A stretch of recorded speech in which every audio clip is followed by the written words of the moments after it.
Tesla announced something yesterday on December 12th, 2023. That's not great news going forward if you're looking to buy a Tesla for the first time. The standard range rear-wheel drive Model 3 and the long-range rear-wheel drive Model 3, they're completely losing the $7,500 tax credit that's been available for most of the 2023 calendar year. I took advantage of that when I upgraded from my 2018 Tesla Model 3 to a 2023 version. It begs the question, should you quickly refresh or buy a Tesla to take advantage of that tax credit specific to Model 3?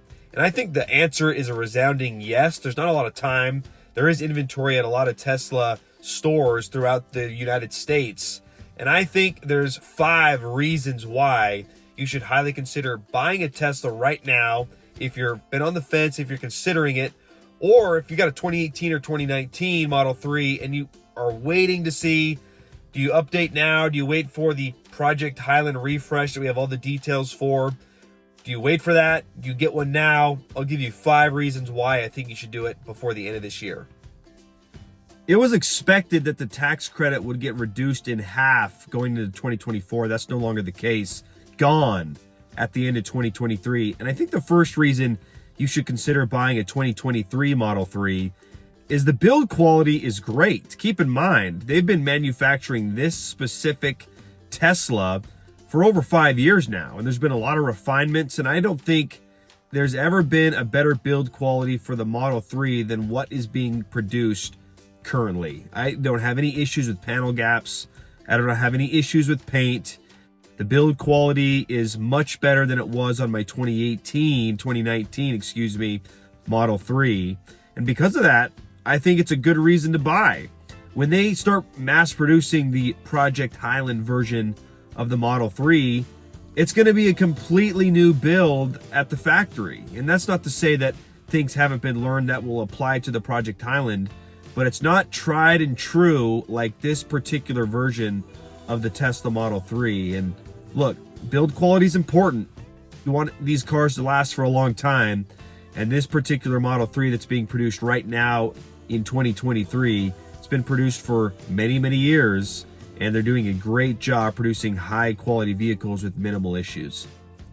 Reason number 2 is the new LFP battery that's in this Tesla Model 3. The range is better and the efficiency is better. Now that it's getting cold here in Utah, I am going to do a efficiency test comparing what I did back in my 2019 Model 3 to what it is now. But I have noticed much better range on my daily commute. And the fact that you can charge to 100%, it's kind of an underrated feature, because on the previous Model 3 that I owned, it was recommended you only stayed at 80 to 90% every day. So you were never able to use your full battery capacity. But with this new LFP battery, you're supposed to charge it at least once a week to 100%. And I just leave it at 100%. I've seen a little degradation. When I first took delivery of the car, I had 273 miles of range. I'm down to 268 right now after about 9 months. I've done some reading. I think that will taper off. At least I hope so. The degradation's not great. But still, 268 miles of total range every time I charge my car. That's nice. This battery has been impressive, and it's a notable improvement from what was there if you have an older Tesla Model 3. My third reason for getting a Tesla Model 3 before the end of 2023 is this car is a lot of fun to drive. I've been driving a Tesla now for over 4 years, and I still love driving this thing. The interior has hardly changed from my first Tesla to this one, but every time I'm in it, it's a lot of fun. The acceleration never gets old. And if you're on the fence thinking, do I want to get one? I'm worried about range. Range is not a problem at all. And then secondly, it's so enjoyable to drive. You cannot put a price on, you can put a price on anything, but I don't think you can put a price, metaphorically speaking, on loving your car, enjoying it every single time you drive. It's insanely comfortable. It's really fast. It handles well. It's just dang fun to drive. And until you own one, I don't know if you can fully appreciate that But it's important, I think, to enjoy the car that you own if you can afford it. And this is an incredibly affordable car, which brings me to point number 4. It's way more affordable than you think, especially with this tax credit. That going away is sort of a big deal. You can get a rear-wheel drive that has 270 miles of range, depending on your paint color and if you choose white seats like I have or not. You can be well below $35,000 on the car. Then you have minimal maintenance. You'll be fully under warranty for the first 50,000 miles. So if anything goes wrong, you get that handled. No oil changes, no trips to the gas station, depending on your at-home charging situation, or if you have the ability to charge publicly for free like I do at my work. Man, you're really looking at, in my case, my monthly car payment. I put a sizable amount of money down. My monthly car payment's around $275, and that is it, with a little bit of at-home charging.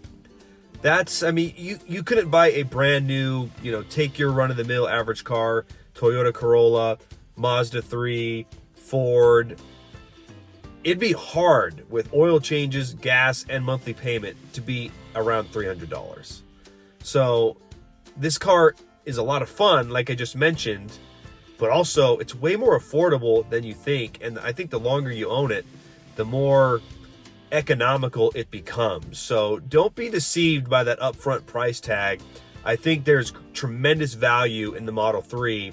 And in order to maximize that value, you got to take advantage of that tax credit.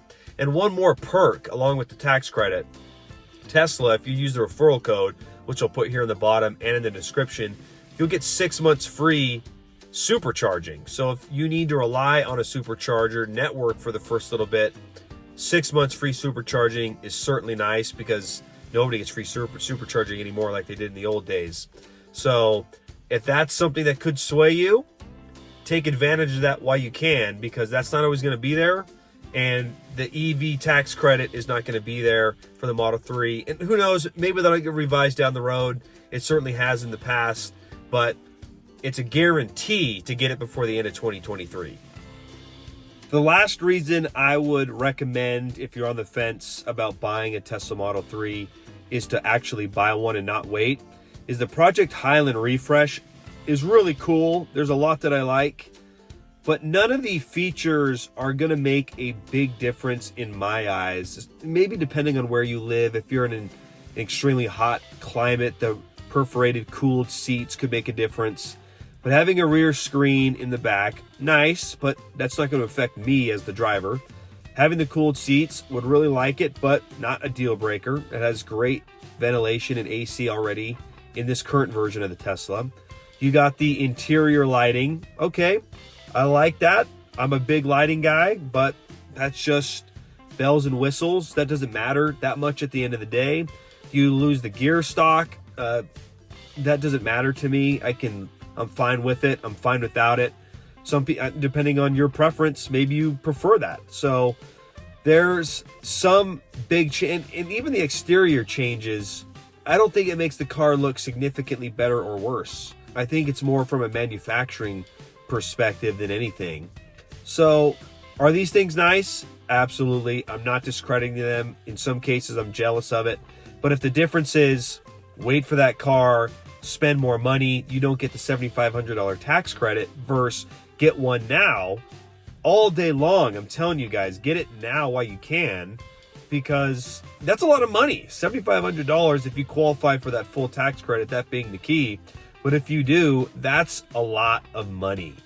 And I don't think the difference between the current build of the United States Model 3 compared to the Highland refresh that's coming very soon, I don't think the difference is worth waiting and losing out on that tax credit. So there you go. I'm looking forward to test driving a Project Highland Model 3 down the road and getting a better feel for the improvements. Everything that I've read and seen, it looks awesome. But this current Model 3 is awesome too. And if you're on the fence, like I've said, there's a lot of reasons to buy one now rather than wait. Merry Christmas, everyone. Hope you had a great 2023. And until the next time, take care.